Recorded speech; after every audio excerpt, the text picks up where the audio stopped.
serbisyong kasambahay katuwang ang Rotary Club of Roces ang batang may sakit na biliary atresia.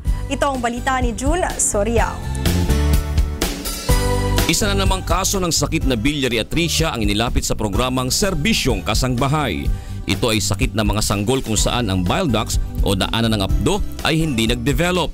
Si Aling Rosalie Kayangan ng Payatas, Quezon City ay humingi ng tulong sa programa upang maipa-opera ang kanyang 6 na buwang gulang na apo na may biliary atresia. Ayon sa mga doktor, kailangang sumailalim sa liver transplant ang sanggol bago ito mag-1 taon. Gano'n po ba kamahal ang ganong klaseng operasyon? Malaki nga po, attorney. Mahirap lang din po naman kami.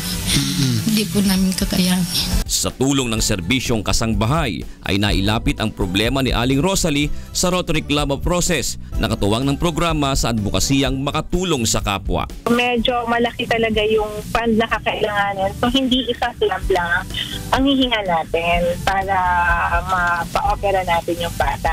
Sa hospital na pwedeng operahan dito, pwede tayo makipag-coordinate doon para humingi tayo ng discount. And kung magkano yung kukulangin, yun i-release sa fund ng mga Rotarian. Patuloy namang makikipag-ugnayan ang programa sa pamilya ni Aling Rosalie upang maasistihan ang mga ito sa pagpapagamot ng kanyang apo. June Soriao para sa Serbisyong Kasangbahay.